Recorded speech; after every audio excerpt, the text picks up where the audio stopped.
शिक्षक सेवा आयोगले 2598 शिक्षकका लागि विज्ञापन खुलायो। अन्तर्जातीय विवाहपछि बेपत्ता दलित युवक सकुशल भेटिए। नोबेल मेडिकल कलेजलाई जिल्ला प्रशासनको निर्देशन, अतिरिक्त शुल्क नलिनु संसद अवरुद्ध गरिरहेको एमालेलाई व्यङ्ग्य गर्दै बाबुरामले भने, बढी उफ्रदा आफै धोती फुस्केला। रोजगारीका लागि निगमका जहाजमा खाडी मुलुक जानेलाई सस्तो भाडा दिन सुरु। कबड्डी फो जुत्न आएपछि किरण केसी भन्छन्, हामी पछि हट्दैनौं। अख्तियारले मुद्दा हालेपछि अस्तव्यस्त कामपा, चेक काट्न बन्द, नक्सा स्वीकृत ठप्प। एमसीसी सम्झौता अगाडि बढाउन सरकारको दायित्व, गृहमन्त्री खाँडको भनाई। कोरोना विवाद, कोरोना बिमामा अनुदान दिन आनाकानी। 4 महिनामा उद्योगलाई थप 150 मेगावाट बिजुली, 210 मेगावाट दिन तयारी। चिपाङ विद्यार्थीसँग रमाउँदै रेखा थापा, बढ्न थाल्यो शीतलहर। इन्टरनेट बेच्ने कम्पनी थपिएसँगै गति बढाउने प्रतिस्पर्धा। घट्यो सुनको भाउ, चाँदी तोलाको 10 रुपियाँले बढ्यो। मूल्य वृद्धिले मल आपूर्तिमा समस्या लगायतका आज दिनभरका केही महत्त्वपूर्ण र काम लाग्ने समाचार आजको यस भिडियोमा। दर्शकबिन, युट्युब च्यानल इन्फो खबरको समाचार बुलेटिनमा तपाईलाई हार्दिक स्वागत छ। आज पनि केही महत्त्वपूर्ण दिनभरका काम लाग्ने समाचारको साथमा म सन्तोष कठायत उपस्थित भइसकेको छु। पुरा समाचार अत्यन्तै धेरै महत्त्वपूर्ण भएकाले अन्तिमसम्म हेर्नुहोला र समाचारलाई लाइक गर्न, कमेन्ट गर्न, त्यसैगरी साथीभाइमा सेयर गर्न नबिर्सिनुहोला। साथै हाम्रो समाचारलाई कुन ठाउँबाट यति बेला हेरिरहनु भएको छ कमेन्टमा जानकारी गराउनुहोला। हाम्रो समाचारलाई पहिलो पटक हेर्दै हुनुहुन्छ भने फर्स्ट टाइम लेखेर कमेन्ट गर्नुहोला। रेगुलर हेर्नुहुन्छ भने रेगुलर लेखेर कमेन्ट गर्नुहोला। समाचारको सुरुमा एमसीसीको प्रसङ्ग। गृहमन्त्री बालकृष्ण खाँडले एमसीसी सम्झौतालाई अगाडि बढाउनु सरकारको दायित्व भएको बताएका छन्। मंगलबार जनकपुरमा सञ्चारकर्मीहरूसँग कुराकानी गर्दै गृहमन्त्री खाँडले एमसीसी सम्झौता पूर्ववर्ती सरकारकै पालामा सुरु भएको भन्दै यो सम्झौतालाई अगाडि बढाउन सरकारको दायित्व रहेको बताएका छन्। उनले एमसीसीको प्रस्ताव देशको विकासका लागि नेपाल सरकारले नै अघि बढाएको पनि बताए। उनले भने, एमसीसी पूर्ववर्ती सरकारको पालामै अगाडि बढेको हो। यो नेपालको विकासका लागि नेपाल सरकारले नै एमसीसी को प्रस्तावलाई अगाडि बढाएको हो। त्यो सम्झौतालाई अगाडि बढाउनु सरकारको दायित्व हो। गृहमन्त्री खाँडले एमसीसी परियोजना ऋणमा नभई निशर्त अनुदान भएको स्पष्ट पारे। सरकारले नेपालको विद्युतीकरण र सडक निर्माणका लागि गरेको प्रस्तावलाई अमेरिकी सरकारले स्वीकार गरी एमसीसी परियोजना आएको उनले बताए। उनले एमसीसी संसदबाट पारित गर्ने सम्बन्धमा राजनीतिक दलहरू बीचमा छलफल चलिरहेको उल्लेख गर्दै छलफलबाट निष्कर्ष निस्किने र अगाडि बढ्ने बताएका छन्। त्यसैगरी अब अतिरिक्त शुल्कको प्रसङ्ग। एमबीबीएस भर्ना भएका विद्यार्थीसँग चिकित्सा शिक्षा आयोगले तोकेभन्दा अतिरिक्त शुल्क नलिन र पठन पाठन सुरु गर्न जिल्ला प्रशासन कार्यालय मोरङले नोबेल मेडिकल कलेजलाई मंगलबार निर्देशन दिएको छ। प्रमुख जिल्ला अधिकारी काशीराज दाहालले अभिभावक र कलेजका प्रतिनिधिसँगको छलफलपछि अतिरिक्त शुल्क नलिन निर्देशन दिएका हुन्। आयोगले तोकेभन्दा बढी अतिरिक्त शुल्क नलिन र पुस 11 गतिदेखि पठन पाठन सञ्चालन गर्न निर्देशन दिएको पर्जीय दाहालले बताएका छन्। विद्यार्थी र अभिभावकले सोमबार जिल्ला प्रशासनमा ज्ञापन पत्र बुझाई कलेजले अतिरिक्त शुल्क बुझाउन दबाब दिएको गुनासो गरेपछि पर्जीय दाहालले छलफलका लागि बोलाएका थिए। क्याम्पस प्रशासन इन्टर्नशिप शुल्क नतिरे विद्यार्थीले इन्टर्नशिप गर्ने बेलामा पारिश्रमिक नदिने शर्तमा मान्न तयार भएको छ, तर होस्टेल र विश्वविद्यालय सम्बन्धन शुल्क तिर्नै पर्ने अडान लिएको छ। त्यसैगरी अब अर्को प्रसङ्ग। आगामी वैशाख 23 गतेलाई चलचित्र लक्का जवानले प्रदर्शन मिति तय गरिसकेको छ। शिवहरि पौडेलको निर्देशनमा बनेको यो चलचित्र कोरोना महामारीका कारण रिलिज हुन नपाएर रोकिएको थियो, तर यही मितिमा चलचित्र कबड्डी फोको निर्माण पक्षले सोमबार मात्र रिलिज मिति तोक्यो। यो कुराले निर्माता तथा कलाकार किरण केसी असन्तुष्ट बनेका छन्। केसीले खै उहाँहरूले किन जुधाउनु भयो कुन्ने, 1 हप्ता अघि पछि आएको भए पनि हुने, हामीले पहिले नै प्रदर्शन मिति तोकेकाले पछि पनि हट्ने भन्ने कुरै हुँदैन। कबड्डी फो निर्माण पक्षले देखाएको व्यवहारले आफू छक्क परेको केसीले बताए। उनले अगाडि भने, यो समयमा एउटा निर्माताले अर्को निर्मातालाई जोगाउनु पर्ने बेला हो, तर हामी जुधेर कहाँ पुग्न आँटेका हौँ कुन्ने। उनले यसअघि पनि आफूहरूले बनाएको चलचित्र 17 गते दाल भात तरकारी अरू चलचित्रसँग जुधेको बताए। किरणले यो विषयमा वितरकहरूले पनि छलफल अगाडि बढाएको बताएका छन्। त्यसैगरी अब अर्को प्रसङ्ग। नेपाल वायु सेवा निगमले काठमाडौँबाट खाडी मुलुकका हरेक उडानमा 40 जना श्रमिक नेपालीलाई सस्तो भाडा लिने भएको छ।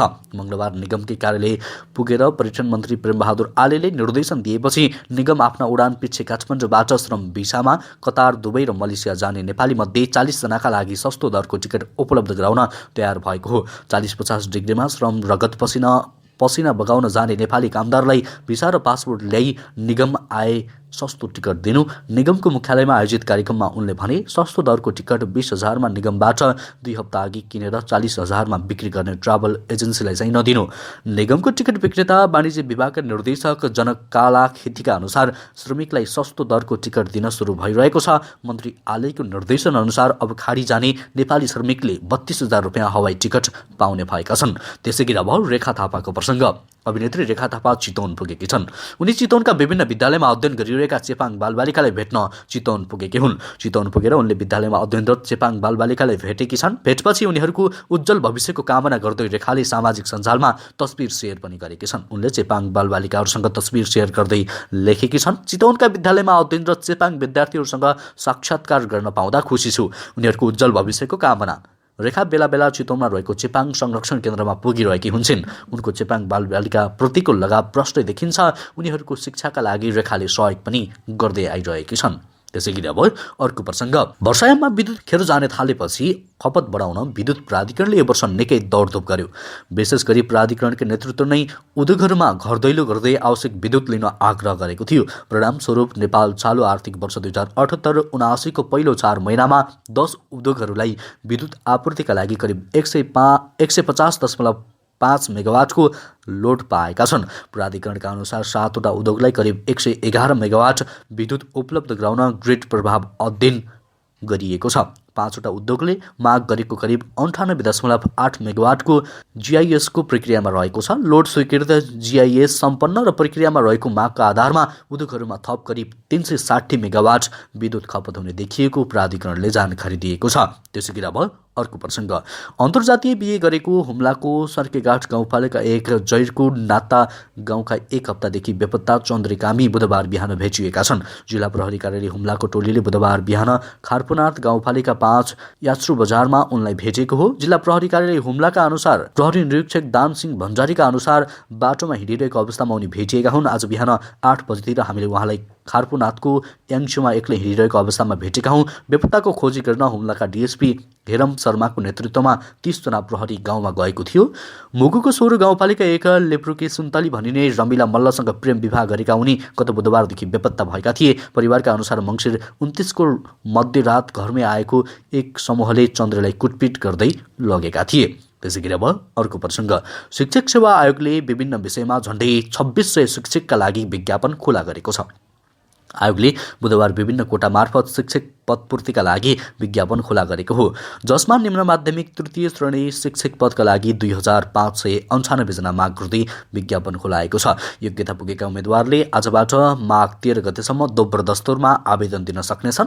सिंगल दस्तुरमा फारम भर्ने मिति माघ 6 गतेसम्मको लागि मात्रै रहेको छ। मागको किसिममा खुला तथा समावेशी रहेको छ। आदिवासी जनजाति प्रमाणपत्र भएकाहरूले उक्त कोटाका लागि फारम भर्न सक्नेछन्। विषयगत विज्ञापनमा सबैभन्दा बढी माग अङ्ग्रेजी शिक्षकका लागि सबैभन्दा धेरै 624 शिक्षकको माग गरिएको छ। त्यसैगरी विज्ञान विषयका लागि 437 शिक्षकको माग गरिएको छ। नेपाली विषयमा 437, गणितमा 371, सामाजिक अध्ययनमा 353, शुक्ल आयुर्वेदमा 1, गणित विज्ञानमा 364, संस्कृत व्याकरणमा 3, संस्कृत भाषामा 4, संस्कृत कर्मकाण्डमा 1 शिक्षक माग गरिएको छ। त्यसैगरी अब डाक्टर बाबुराम भट्टराईको प्रसङ्ग। पूर्व प्रधानमन्त्री तथा जनता समाजवादी पार्टी जसपाका सङ्घीय परिषद अध्यक्ष डाक्टर बाबुराम भट्टराईले एमाले लामो समयदेखि प्रतिनिधि सभालाई बन्धक बनाउँदै लगेको आक्रोश व्यक्त गरेका छन्। सामाजिक सञ्जाल मार्फत डाक्टर भट्टराईले पार्टी फुटेको रेस र केपी ओलीको सनकको भरमा चलेको एमाले प्रतिनिधि सभालाई बन्धक बनाएको भन्दै आक्रोश पोखेका हुन्। सभामुख अग्नि सापकोटाले आफ्नो पार्टी फुटाउन भूमिका खेलेको भन्दै एमाले लामो समयदेखि संसद चल्न दिएको छैन। मङ्गलबार पनि एमाले नाराबाजी गर्दै संसद अवरुद्ध गरेको थियो। पार्टी फुटेको रेस र खड्गप्रसादको सनकमा प्रमुख प्रतिपक्षी दल एमाले महिनौसम्म सार्वभौम प्रतिनिधि सभालाई बन्धक बनाउनु कस्तो लोकतान्त्रिक अभ्यास हो के यही हो उसको जबज, नेता भट्टराईले ट्विटरमा लेखेका छन्। यसैलाई नजिर मानेर भविष्यमा अरू प्रतिपक्षी दलले सदन चल्न नदिए लोकतन्त्र बाँच्छ, बढी उफ्रँदा आफ्नै धोती फुस्कन्छ है भनेर व्यङ्ग्यात्मक शैलीमा धारणा व्यक्त गरेका छन्। त्यसैगरी अब अर्को प्रसङ्ग, सरकारले कोरोना बिमाको प्रिमियम दिने भनेको अनुदान रकम पनि पूर्ण रूपमा निकासा गरेको छैन।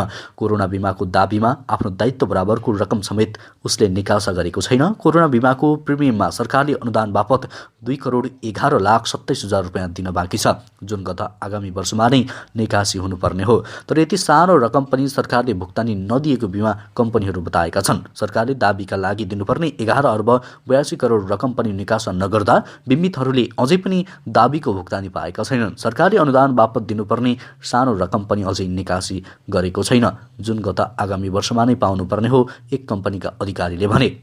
त्यसैगरी अब अर्को प्रसङ्ग, केही महिना अघिसम्म 30 megabits per second MBPS bandwidth इन्टरनेटलाई मासिक 1781 रुपियाँ तिर्नु पर्थ्यो। त्यस्तै प्रमुख इन्टरनेट सेवा प्रदायक कम्पनीहरूले मासिक 30 एमबिपिएस भन्दा कम गतिको इन्टरनेट प्याकेज नै उपलब्ध नभएको बताउने गरेका थिए। आफूहरूले दिने इन्टरनेट प्याकेज नै लिन उपभोक्तालाई बाध्यकारी पारेका पुराना इन्टरनेट कम्पनीहरूको मनोमानी प्रविधि यति बेला फेरिन थालेको छ। नेपालको इन्टरनेट बजारमा नयाँ कम्पनीले पाइला राखेसँगै पुराना कम्पनीहरूले उपभोक्तामाथि गर्दै आएको मनोमानी हट्न थालेको छ। पछिल्लो समय इन्टरनेट बजारमा चौधरी समूह र दिसोमले लगानी विस्तार गर्दैछ। त्यसैगरी अब अर्को प्रसङ्ग, अन्तर्राष्ट्रिय बजारमा रासायनिक मलको मूल्य एक वर्षमै करिब 3 गुणा बढेपछि नेपाल आपूर्तिमा असर परेको छ। उच्च मूल्य वृद्धिले मल आयात हुन नसक्दा किसानले तरकारी र हिउँदे बालीका लागि रासायनिक मल पाउन सकेका छैनन्। अन्तर्राष्ट्रिय बजारमा गत मेमा प्रति मेट्रिक टन $313 रहेको युरिया मलको मूल्य नोभेम्बरमा आइपुग्दा $900 माथि पुगेको थियो। अहिले बढेर $1100 माथि पुगेको छ। कोभिड-19को प्रकोपपछि उत्पादकले उत्पादन कटौती गरेका कारण मागका आधारमा उत्पादन नहुँदा मूल्यमा भारी वृद्धि भएको हो। गत वर्ष नेपालले प्रति मेट्रिक टन $452 मा किनेको युरिया मलको मूल्य अहिले बढेर $1150 पुगेको साल ट्रेनिङ कर्पोरेसनका सूचना अधिकारी कुमार राज भण्डारीले बताए। त्यसैगरी अब अर्को प्रसङ्ग, चिसो बढ्दै गएपछि तराई लगायतका विभिन्न भेगमा शीतलहर बढ्न थालेको छ।